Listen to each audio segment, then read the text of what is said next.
So now the boom boom room is jumping.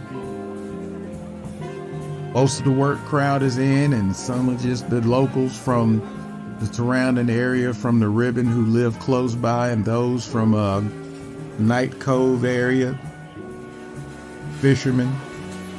The place is swinging now. The liquor's flowing, the food is just festive. And at this point, a wandering preacher comes in.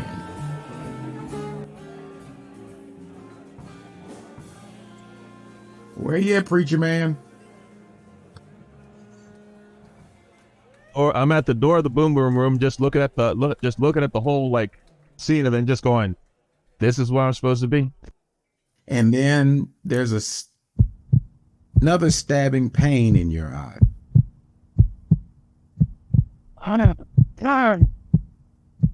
You hear a voice whispering to you. Oh, excuse me. Seek them out and let them know about Silverjack and Boaz. Silverjack Boaz. No. Right. Silverjack and Boaz. Silverjack and Boaz. Right. Okay. Got it. Okay. Calm down. I got you. Ah.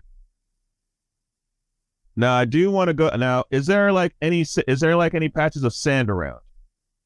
Yeah, while you're walking in, I mean, it's not like it's a paved road. Because I want to pick up like a handful of sand and put it like a little pouch or something like that. You can do that. Okay. You're doing it outside, right? Okay. Yeah. Now, as you're picking up the sand, the voice continues. Know that 300 years ago, 333 years ago, there were two servants of the covenant God. They served us with utter devotion. These two men, Silverjack, troubadour, and brave Boaz, noble warrior, they were his brothers. United by their faith and friendship, they traveled the lands dispensing justice and mercy. This is...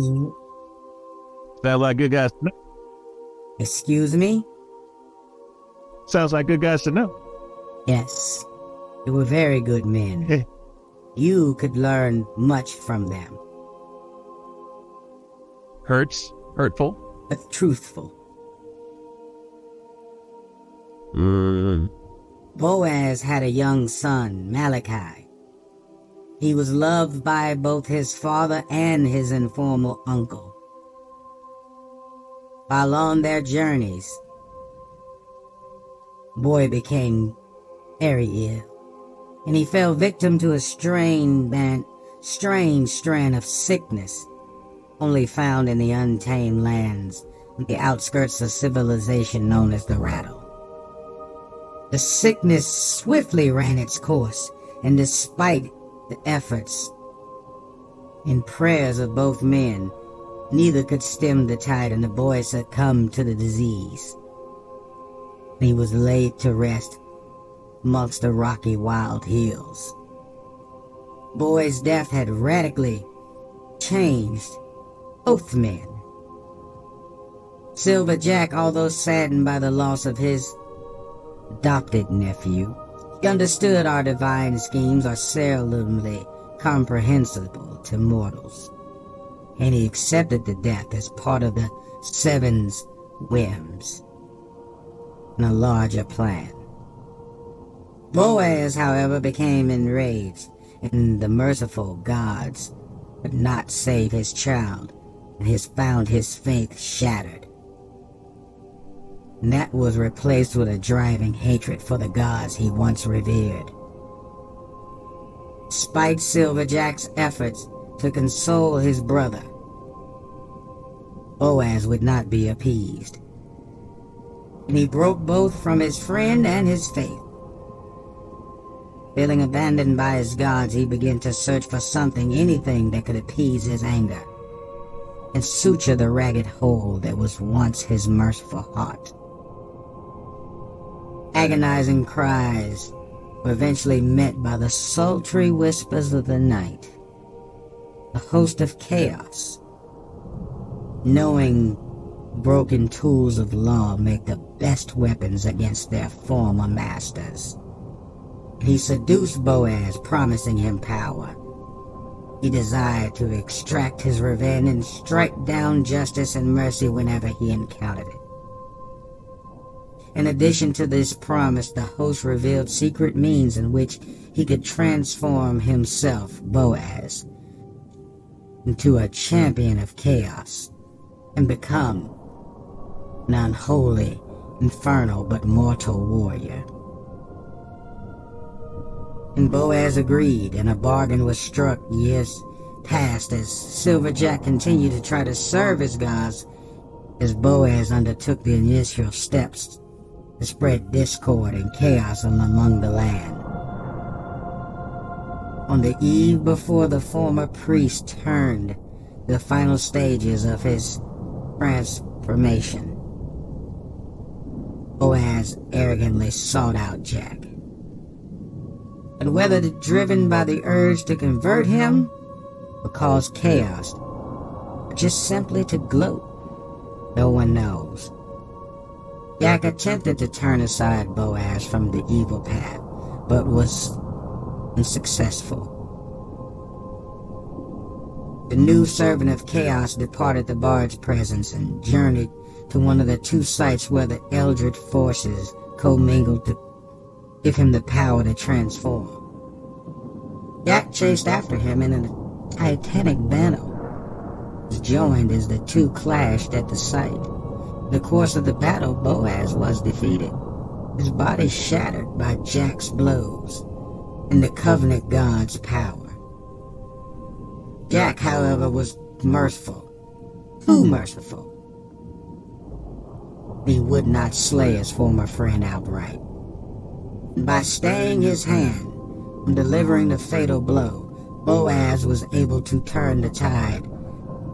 But Jack's offered mercy, and he struck him down to the point of death in a surprise assault. Although triumphant, Boaz paid a heavy toll for his victory. Forces unleashed during the battle destroyed the site. He was unable to use the mystical energies to transform himself. Furious again at being thwarted by both the Covenant and his friend, he enacted a horrible revenge on Jack. He imprisoned him in a coffin, a gilded coffin, bound with chains of adamantium. The coffin was empowered by chaos, and it preserved the dying bard in a state that was not life or death, but a weird mixture. Imprisoned and undying, Jack would have to serve eternity. Contemplate the crime Boaz believed him guilty of, preventing his rightful revenge. Boaz secreted the coffin away, satisfied with his triumph. Now, the centuries of regaining his strength, is once more ready to try to complete the transformation. You and the ones you seek in the Boom Boom Room. You will have to find the tomb. You will have to find Silverjack, and with the combined powers, prevent Boaz from becoming true champion of chaos. Now go.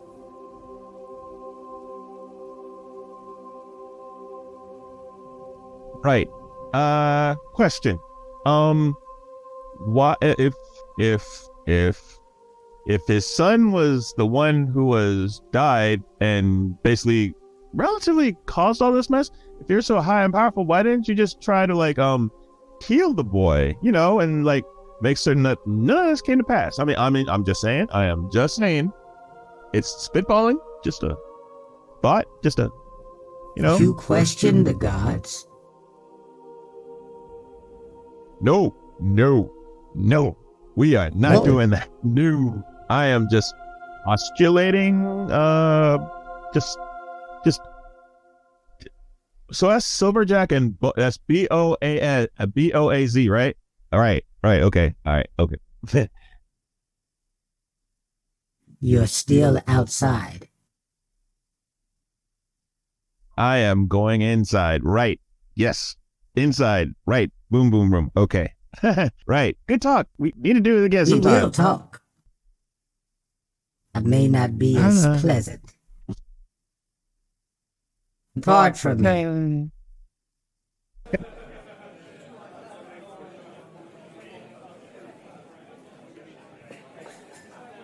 And there you go.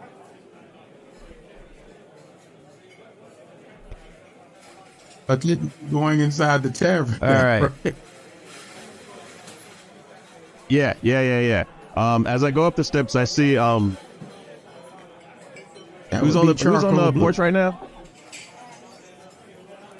Yeah, I look at him throwing his hatchet in the air and just like, I give him a wide berth. Basically just like go around him to go into the bar. Ludi, and you notice this weirdly dressed man, and you saw him just kind of pause for a moment. It was almost as if it was stuck in time for us. He's standing there for a bit. Oh, look at you also noticed him talking to himself. Are you going in, or are you having this conversation with your friends out here? And I just go inside. So now you're inside and you see all the revelry. People are eating. See plates of fried chicken, collard greens, and the yams are touching the greens. The beer is flowing, whiskey.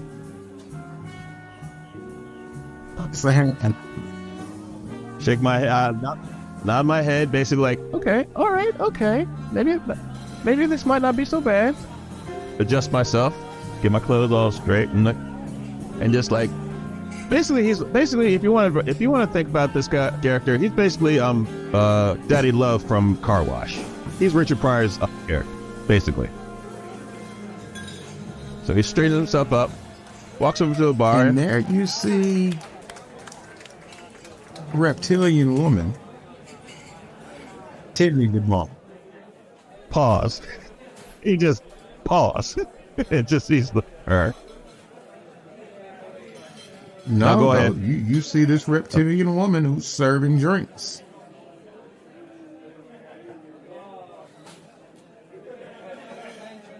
Obviously the bartender. I would like I would like a drink, please.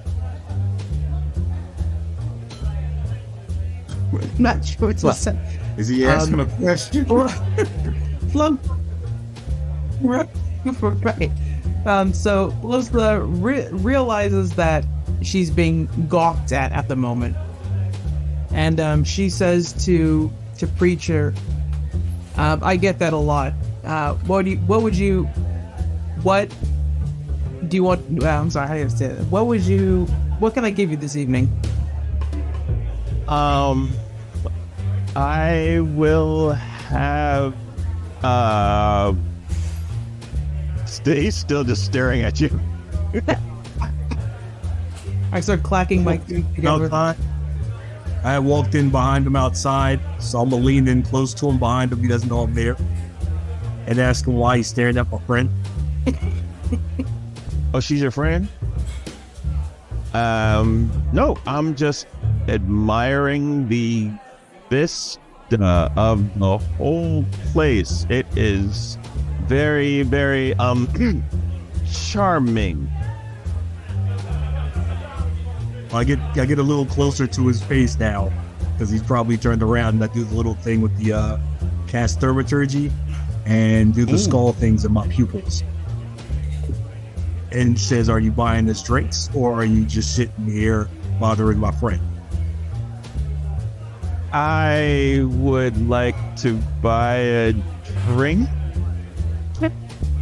Again, it feels like you're asking a question.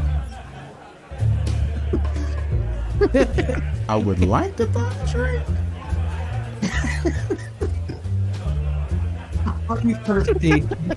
Listen, charge him for. I'm gonna reach over the bar, grab a bottle of whiskey, and tell her to charge for it. I don't suppose I can get a buy, and you just walk away. Right? Okay.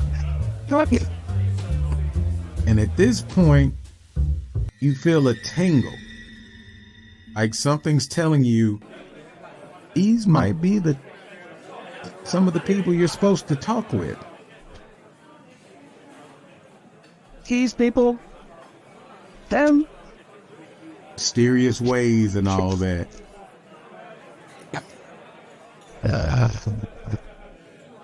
I'm gonna go flop down next to Bolum and point to his mouth. Gesture at the blood. Oh, Oh, yes. There is blood on my mouth. Usually is. This is true, friend Charcoal. Did you put that whiskey on that man's tab? Well, he put that whiskey on his tab. Indeed. You do have an interesting way of making things work for you. Wow, while you guys are doing that, you don't really notice it, but you see, Preacher's basically like having like a very enthusiastic conversation, like, nope, just his head's hurting, like, I did not sign it out. What's up?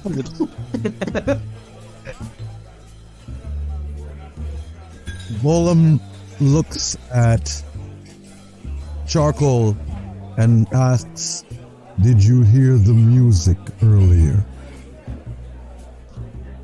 Yeah, the guy with the white hat over there? Yes, Yeah. Pretty good. I agree. I think he should sit here with us and have some of your purloined whiskey. Do you want to invite him over? Or do you want me? Or are you asking me to go over and fight him? When I The second he says that, Saint is up behind me. Somebody say whiskey.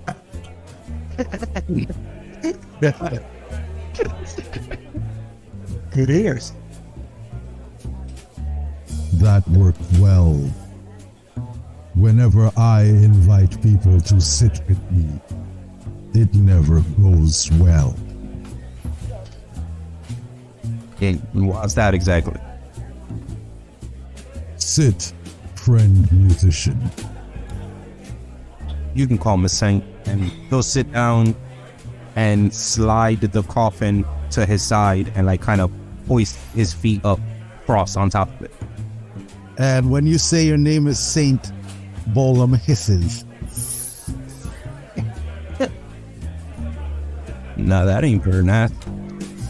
Are you a man of gods? Name's Hellgrave. I wouldn't say so. Good. Men of God, make me hungry. Thank you. You guys are flirting here. Let's drink some whiskey. At that point, like without taking his eyes off of Bodum, he'll just put his hand out for the bottle, and his eyes are gonna flash, and I'm gonna use divine sense. Okay, what you trying to say? As an action, I can detect good and evil. Until the end of my next turn, I can sense anything affected by the hollow spell, know the location of any celestial, fiend, or undead within 60 feet. What you want me to do? Say I'm not dead? And Saint's just gonna... So his eyes are gonna flash and he's just gonna smile. And lean back. Is that going to affect me? Because you're probably going to be surprised what's sitting next to you. I know we got all types. It's alright. And he just sits back and starts ripping. And Bolum will reach into his pouch and take out 10 gold from the 666 gold that he had, and put 10 gold on the table for you, and say, I liked the music from your guitar. Please, a sign of my generosity. And he pushes the 10 gold towards you. He's just gonna scoop it up, but the whole time it's like eyes locked. We're gazing deeply into each other's eyes right now. Yeah, definitely this is nice. flirting. I'm enthralled.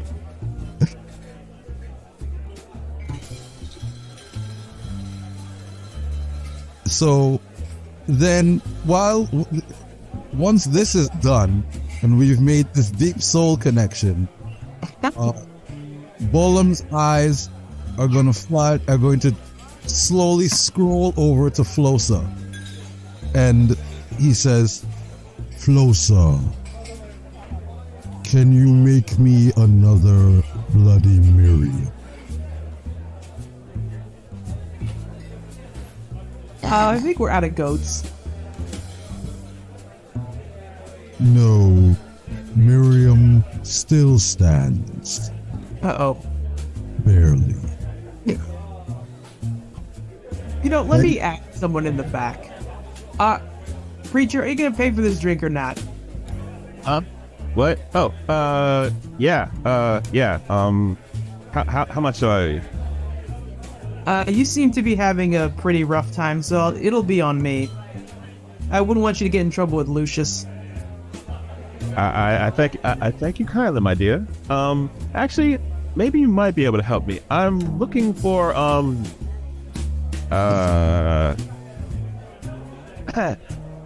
it's funny. I don't know who I'm supposed to be looking for exactly. I'm looking for a few good men. This is the Boom Boom Room.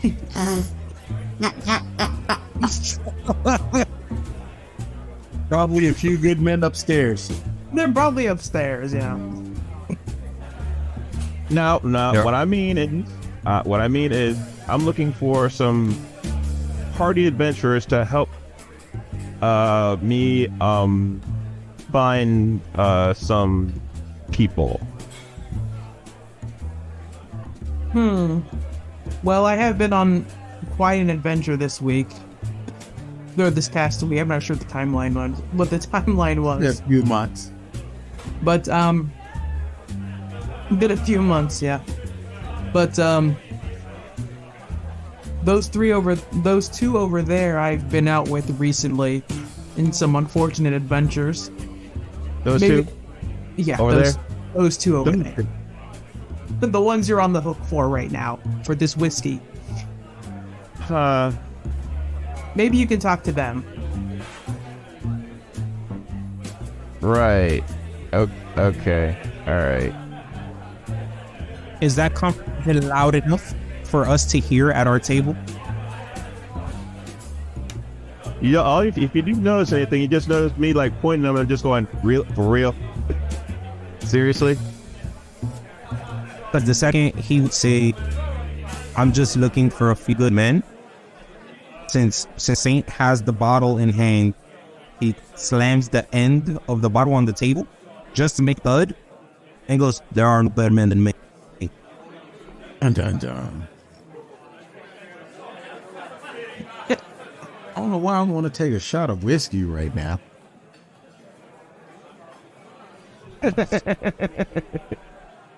I got that effect.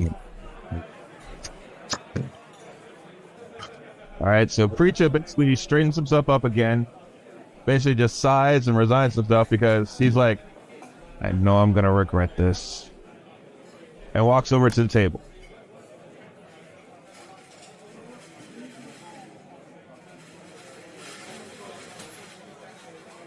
Bolum, when he gets to the table, Bolum doesn't even look up or turn in his direction. He just says, "Are you here to sit and drink with us?" Well, seeing as I was kindly enough to pay for the drinks, it would be nice if I was invited to sit down with you guys.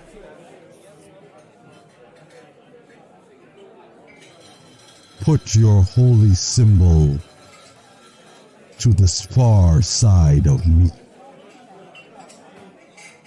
Why would I need to do that? Because holy symbols make me hungry. I'm gonna sit over here. Saint starts to chuckle.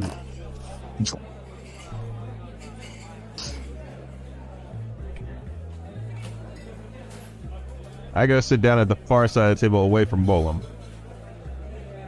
Might be the best decision you've made. Friend Charcoal. This one is seeking adventure. I think we qualify, do we not? Yeah, let's hear what he had to say. I've been bored for the last week anyway. What adventure do you need from us? Okay. First, let me introduce myself. My name is Preacher Mary, and I am a man of God. Man of the A cloth. sting just hits the back of your left eye.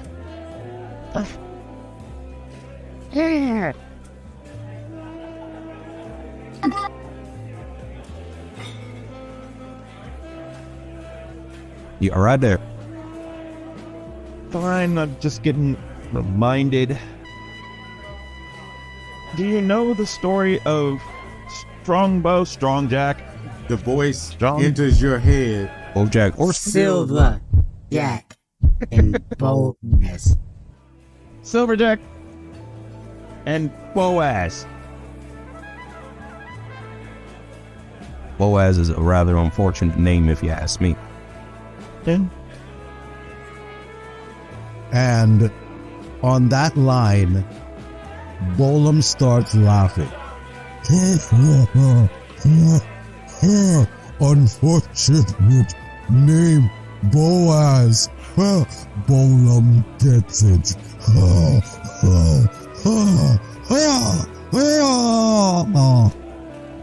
Every time he laughs, Preacher just like Several sits back in his patrons hear chair. your laugh. Yes.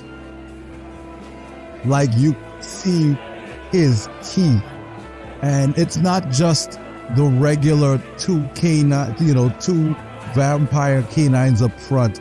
It's like a mouthful of Several sharks. patrons who were sitting near quickly grab the glasses and plates and just move on the other side of the boom boom room. Saint turns to Bolum and goes, and here I was thinking I had the prettiest smile in the You room. guys are really flirting. I'm digging this. Let's keep going. That's all right. This is gonna make. You were saying, Preacher. Right. Okay. Yeah. So, Do I have to give the entire story of Silverjack, or can I just like, or Hit can the we just like highlight. yada yada it? Or I'll just okay, hurry up and get to the part where how much money you're paying us to go through this thing. first let me tell you about let me tell y'all a little story. It's a story of heartbreak, of sadness. I get up and I walk away and take the bottle. It's a story that pays well. How much? As well. Yeah, wasn't really certain how much this pays. I mean, I wasn't really certain how much this pays.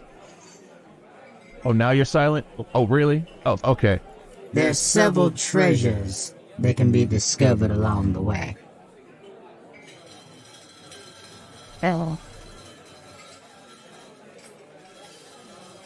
There is treasure involved in this. Something that you guys might be interested in, I guess. Sit back down. Does this have anything to do with a tomb? Yes. Yes, it does. In fact, we're looking for the tomb of Silverjack. I look up and basically like, no pain? Yes, got it right. Would you say there is glory to be had? Sure, why not? I mean, Then who's why to say there isn't? should have said so sooner? Friend Charcoal, I heard some villagers talking about a tomb up in the ribbon that they had found. This could be the same tomb. Well, looks like everybody can get something out of it as long as there's some treasure to be had. And you want your tomb, I'm in. Okay, did my job. All right, I will see you guys never. And if I never see you again, it'll be too All soon. of a sudden, I will take. preacher man, a stabbing pain behind both your eyes, and the voice says, Sit down. Fine. Why are you yelling? Don't ask. Unimportant. All right. I guess I'm supposed to lead you there. And I keep looking up, like, basically just waiting for the sharp pain to happen. It's like, every time it doesn't happen, I'm like, At the mention of him leading us again, now Saint busts out full on belly laugh. Don't nobody lead me. I'll go with you, but you ain't leading me nowhere. do you know where we're going? Do you? I get spurts of you will information. head towards the rattle, which is north through the ribbon. We're going towards the rattle, which is north of the ribbon.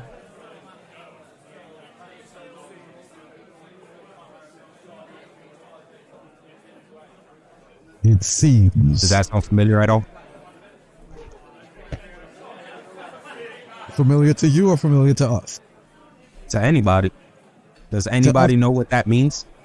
Yes, like we know, like we've been up to the ribbon before, correct? Rattle was kind of messed up there. Yeah, the rattle is past the ribbon, and the ribbon hard farmland. The rattle is fucked up farmland.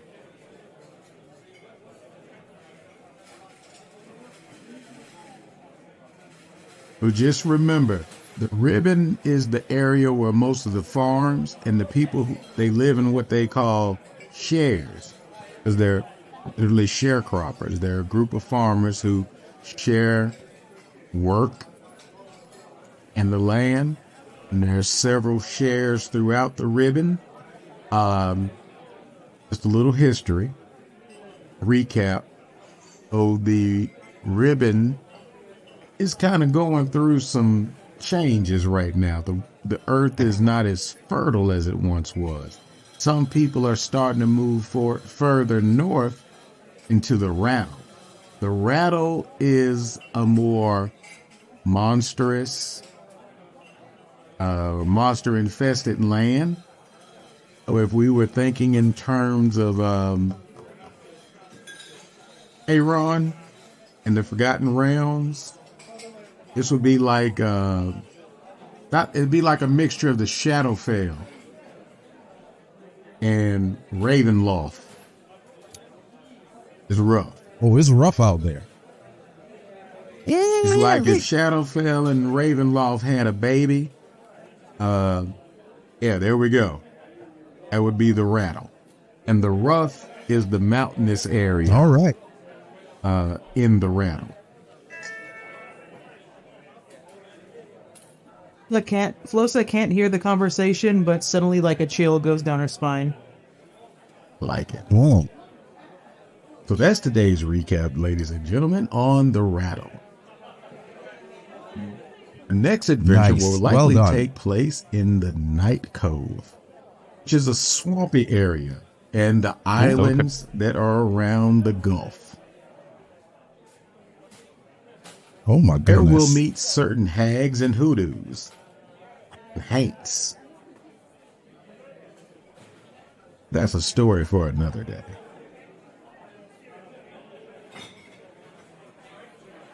And we're back. All right. Yeah. Anyways, So Golem is strangely attuned to when blood gets warmed or chilled. So he senses when Flosa, whose blood he's interested about, goes colder than normal. And he turns, and it's weird because the way his head turns, it's very, very much like turning a doll's head all the way around. And he says, Flosa, are you disturbed by the thought of going to the rattle?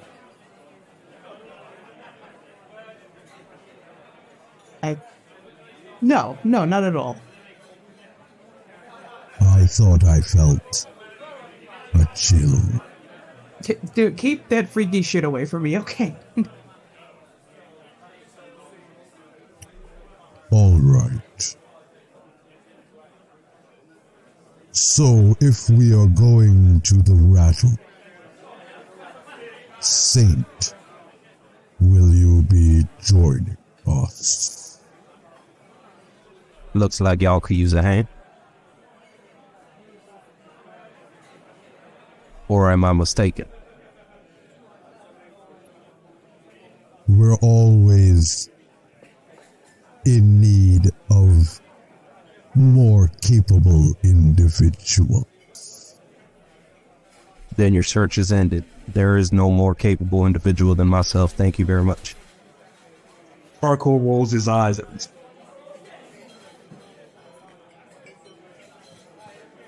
Okay, looks like you guys have this all settled. I'm gonna settle up at the bar, and you know what? I think I will take my leave of you guys. So if y'all don't mind, I'm a go, because I gave you all the information, and I'm Puts out. your arm. Saint puts his Jumping arm by. around the creature. Yeah, I grab him by the shoulder. Now, where exactly do you think you're off to, preacher? Anywhere elsewhere than you guys are going, because you guys seem like the type to attract danger, trouble, mischief, pain, sorrow, and hurt. And those are things I like to stay away from. So, And that then said, there's another sting in your eye. Now, what kind of preacher worth his salt is going to abandon his flock in their time of need? Sir, I do beg your pardon. give me a second. Hold on. Taking another call. You will go. You will prove to be useful.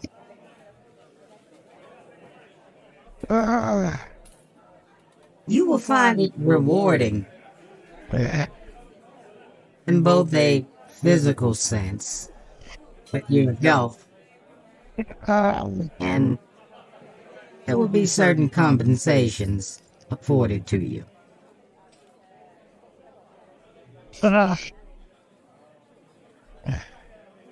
When you say compensations, could we include not burning my skull? Unfortunately, that request will likely be denied. Not that I'm not capable, but I do get a sense of pleasure out of it. I get that, yeah. Hey, preacher, Yes. you want me to close your tab out for you? Because you seem like you've had enough. Sorry. Conference call. Takes a lot out of me. Okay, you take your time. Comfort. What is this man talking about? I think he's a little possessed or something. I get the scent of the divine upon him. Yeah, you call it divine. I call it degenerative, I think.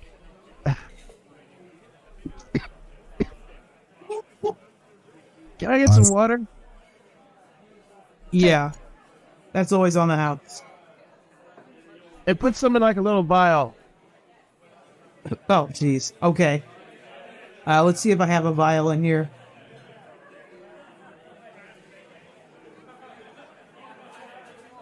All right. So, it looks like the party is set. Would you guys like to, in character, rest for the evening, and then take a break? Anybody needs to go to the restroom? Well, come back, and We can leave now. you guys ready to leave now? And good to go if you are. Bolam turns to Charcoal and says, "Friend Charcoal, were you not set to meet a maiden tonight?" Yeah, I've been meeting maidens for the last few nights. I'm kind of bored of that. Let's go kill some monsters. Yeah. That is a consensus. Yeah. Flo's still at the bar. Flo's still at the bar. She has growing concern for this preacher person, but she also knows that the crew that she rolled with before is taking interest in him. So she lets the other barkeeps know that she's about to leave. I gotta close my ship, you know what I mean? And I'll be on my way. So you guys want to, and you will likely need supplies. Yeah. How long Bolam's are you going to be on the road? out Bloody Miriam for Bloody Madeline. Can I get that vial? Well, Can I get just that vial of know water it's from a you? 20-mile journey.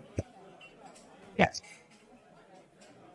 It's a 20-mile journey through the ribbon to get to the edge of the rattle, where the tomb is located near the roughs. Yeah, you still got access. Do we still have the horse and cart? You're going to grab a couple of things out of the kitchen, some water, little bit of food, and a couple bottles, and throw them in the back of the wagon. Is there like a shop around here or something?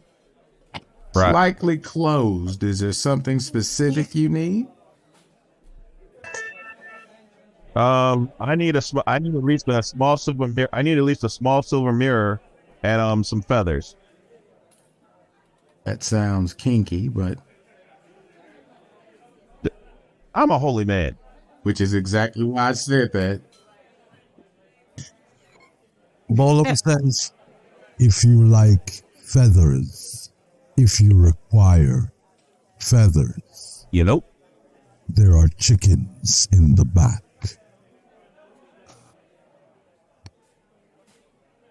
Okay. I'll grab a couple of feathers from the chickens in the back. Yeah. I'll grab some feathers from the chickens in the back. That's exactly what I'm gonna do. I will be right back. Just hold on and You beat me to it.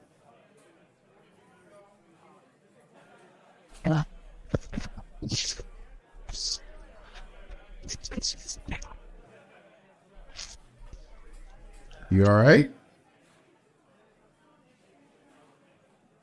Can I just get these feathers? I just look up in the sky and say, can I just get these feathers? Okay.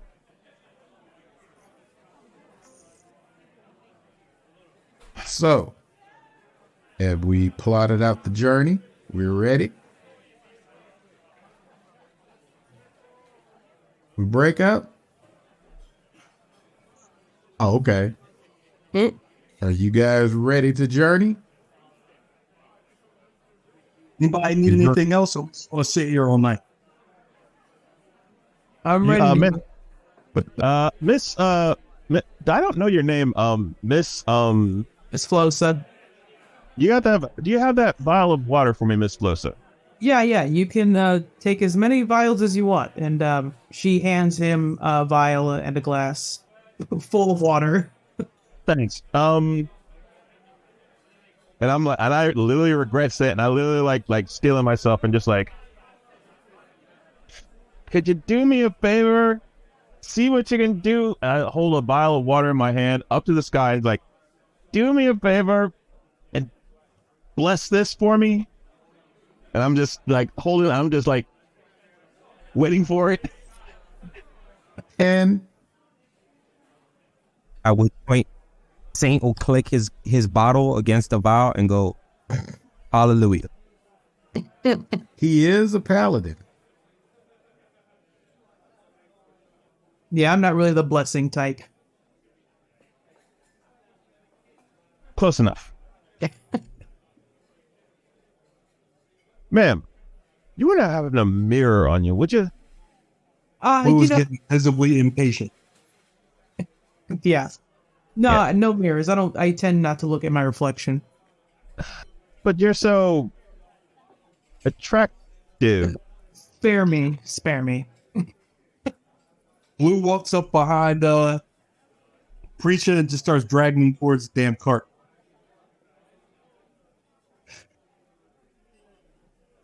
Could you at least grab some feathers before we leave? I could use them. Right. So it is nighttime. By this time, this is pretty late in the evening, so we'll say it's around 9ish. And you guys are out. You have your supplies on your journey. Again, it's 20 miles. But we'll just say you're pretty far into the journey. That's low where your horses probably need to take a rest. We're going to take a watch. Okay. Bolum will watch, of course. Saint is already asleep. And Bolum, you've had the feeling that someone has been following you all. Like you're being watched. Roll a perception check.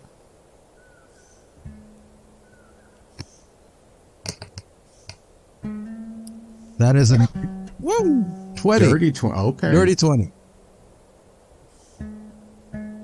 So while everyone else is resting, you hear something like it's snarl, growls. And you look over to the east and you see three pair of glowing red eyes. And as the eyes get closer, they start to fan out. And then there's a low growl. And you see the whitest teeth coupled with these red glowing eyes. It looks like shadows moving toward you. What do you do?